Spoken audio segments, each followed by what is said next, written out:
Goal difference of plus 108, 99 points, losing just one game in the league, winning 2 cup competitions, with both my strikers scoring over 100 goals in a season. Now that's attacking at its finest. Hello guys, and welcome to DarkHorse FM, and today I am back with a ridiculous tactic on Football Manager 2022.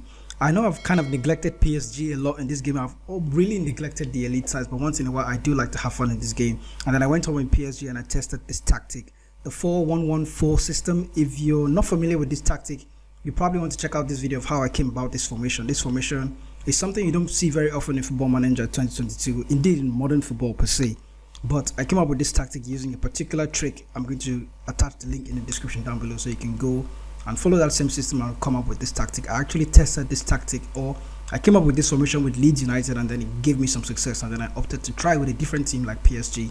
Because my Leeds United team has such a good side, I needed to try with an elite side. I have also created a lower league version of this tactic. I'm going to share that with you much later in the video, but this is the elite version of the tactic, and it's shaped like this: a flat back four, one defensive midfielder, one central midfielder, and then the front four in attack. We did go on to have ridiculous amount of goals with this tactic. We've seen already a quick summary of the goals, but I'm going to go through them in detail as well. Looking at the score of most of the league games that we ended up playing, we went up winning away games by 6-0. Clermont, we actually beat them 9-0 at home. A lot of 4-1s and 4-0. There's a little 4-3 here against AC Milan, but it was kind of a tricky one.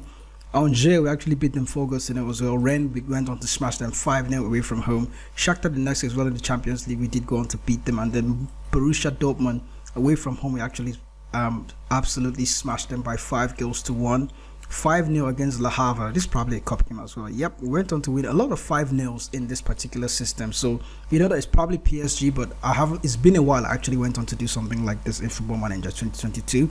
It's great to have fun with this game, and if you're looking to score a lot of goals in this Football Manager 2022, you're going to want to check out this tactic. It will get you goals a lot. So a quick recap of the season: we went on to play 38 games, and then we won 31 of those games, drew 6, and then lost the one game against Strasbourg by 2-1. We did get knocked out from the Champions League against Real Madrid in the semi-finals, but then we went on to win the Coupe de France and the Trophée de Champion. The team stats do make for great reading as well. PSG actually went on to score 140 goals in the French Ligue 1. Looking at the most points we gave, we did go on to have 2.61. I think that's probably because we drew a lot and then we lost just the one game. Most shots taken is PSG, obviously, and then most dribbles PSG as well. We didn't have the highest amount of possession. The tactic is not really possession based. It's really attacking with a lot of dynamism, a lot of movement, and not much time for pass, secondary passing. As much as I love possession, this was quite fun to actually get involved in. Fewest conceded as well, PSG, so we did well solid defensively, although we did concede 32 goals, which by my own standards for PSG, I would feel it's a lot of goals that PSG should concede, but it's still good being the least conceded in the league. The squads do make for great reading as well. Looking at Mario Icardi, I'm surprised he was still in PSG at the time. With probably my current database is quite outdated, even though it's recent as well, because some of the other players are still here. And then looking at Mario Icardi, he went on to score 67 goals in the league. Mbappe, on the other hand, scored 54, and then Neymar had 23. Lionel Messi had 20. So without wasting any more time, let's look at the tactic in detail. I opted for a sweeper keeper on attack duty, and I did attach any instructions for him. There is no need for that. Being a sweeper keeper on attack, he probably has all the instructions that he needs. And then in the elite version of this tactic, I'm opted for wing backs on automatic duty with few instructions attached to them: take more risk, dribble more, and then tackle harder. Both fullbacks, the left and on the right hand side. And looking at the fullback on the left hand side, he has been asked to take more risks and tackle harder. The dribble more instruction has only been instructed for the wing back on the right hand side. That's because he's ideally going to be Achraf Hakimi, so he has the legs to actually run that space. And Messi going to be the one and cutting inside and then getting into the box and creating chances. There's a lot of space for Hakimi to exploit, so that dribble more instruction has been attached to him. For the ball playing defenders in defend, I was really torn apart as to how I was going to whether I was going to include some instructions for these guys, but then I went on to just leave it blank, and turns out it worked out so well because we didn't concede that many. We conceded the least goals in the league. Looking at the defensive midfield position, I opted for generic roles in this region of the field: defensive midfielder on defend duty, and then the central midfielder on support duty. Central midfielder on support is going to act a lot like a playmaker, a box-to-box midfielder, and a central midfielder on attack somewhat. So you can see it getting the move into channels, take more risks, dribble more, shoot less often, roam from positions, and tackle harder instructions. Essentially, he's probably also acting as a box-to-box midfielder, so he's going to be the one doing everything. I know the one player that can actually fill in this role is Marco Verratti. He has the attributes to actually execute this role to perfection, and Gini Wijnaldum as well will probably be a very good fit for this role. So in attack is where the magic happens. With the lower league version of this tactic, you could have used a winger on support duty on the right hand side, but since we're playing with the PSG and it's an elite tactic, I opted for an inverted winger on support and advanced playmaker on the right. That's because they're going to be wing backs bombing forward and creating chances from the wide areas, and there's a lot of space in here. So I wanted my inverted winger to be in support duty and try and create that cutback for the central midfielder on support duty that's going to be getting into this space. And Messi, the advanced playmaker on attack duty, is going to also get into this number 10 space in here, and also sometimes get into the box and finish off some neat chances that we're going to create. So the advanced playmaker on attack duty has been asked to roam from positions a lot, tackle harder as well. Messi probably not going to work for him, but it did turn out well in this game as well. Inverted winger on support duty has been asked to take more risks, roam from positions, also roam from positions, very important, and tackle harder. That way they can be in and around this space here. The two strikers are advanced forwards on attack duty. The advanced forward on the right hand side has to take more risks, shoot more often, and then tackle harder instruction. This is also to encourage them to be more creative and also be aggressive in attack and try to win the ball back from the opposition's defense. The advanced forward on attack duty on the left hand side, he has been asked to shoot more often and just to tackle harder. Going into the team instructions, then we'll begin with out of possession instructions. When the team has lost possession, this is where it's kind of unique to PSG and also to my Leeds United team in 2028. A lower line of engagement is quite important because I know that I want that space to be in the opposition's defense. I want Mbappe to actually have a lot of space to run through and Messi to have a lot of space to actually pass the ball into Mbappe in space. Space, I can say it like 100 times. Space is so important with this tactic.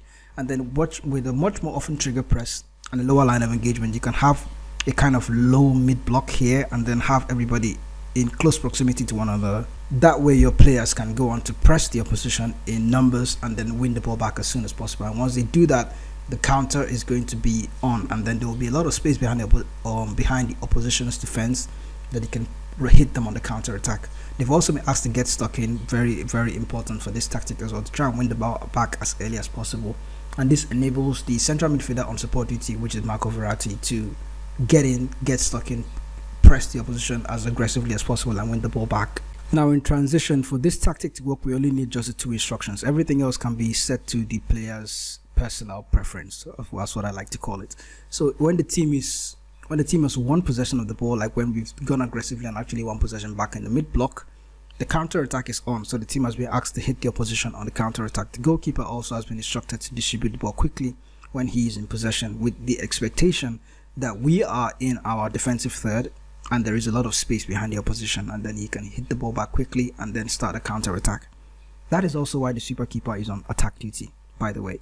So in possession, the team has been asked to play with just a high tempo and a very narrow width. The reason why I opted for a very narrow width in this case was to bring all the players together. You would notice that the central midfield is quite open and there's a lot of space in here as well. So with the narrow width, you can have a lot of players in the central areas, and also that can enable us move the ball from back to front with immediate effect without wasting any much time with sideways passing. It also creates space for the wing backs the wing backs that are trying to overlap on the wide areas. It creates space for them because these players are going to the attacking wingers, that's the inverted winger on support duty, and then the advanced playmaker, they are going to tuck inside and create space for the wing backs to overlap. The other two instructions for this tactic was to pass into space, because like I mentioned, space is so important in this tactic, and be more expressive, because PSG being an elite side, they do have a lot of technical players, they have Lionel Messi in there, so we cannot afford to play with a more disciplined style of play. So looking at the expressive, it did help us win a lot of games. And the general mentality for this tactic is attacking, so we're going to be on the front foot 80% or 90% of the time. For much bigger games, I would suggest you can go with a positive mentality, because as much as it's a big game, PSG are still the bigger side in the game. Even if you're playing against Manchester City, to some extent, as good as Man City are, PSG are expected to, I dare say it, they're expected to beat Manchester City on the day. If they're playing a home game against Manchester City, if you have your cards right, PSG should be able to play on the positive mentality when you're playing against Manchester City or Real Madrid. And in those kind of games, you may not want to be overly attacking like the mentality suggests here, so you can go for positive on those particular games, but more often than not, the mentality is going to be left on attacking. That's how I used it throughout the entire season. So I'm going to attach a link in the description so you can download the tactic for yourself and then test it out and see how it works out. You can also mess with the roles and play around with it a little bit. And if you're using a lower league side or one of the teams that do not have all this, let me say, specialist roles in the ball playing defender and then the wing backs on automatic duty, you can use fullbacks on automatic duty as well and central defenders on defend duty. You can also opt for a super keeper on support duty, but to some extent that might actually drown out the attacking prowess of the tactic, so you can also just test it out and see what works out for you. But this is the way the tactic is set. If you have your unique tactic, you can actually share them with me in the comment section as well. And if you're new to the channel, remember to hit the subscribe button so you can get notified when new tactic videos come up. Here on DarkHorse FM, we normally test out new tactics, ridiculous tactics, even tactics that are not supposed to work. We go on to test them in this game with any type of team. So remember to hit the subscribe button to stay up to date with more tactical updates on Football Manager 2022. I'll catch you guys in the next video.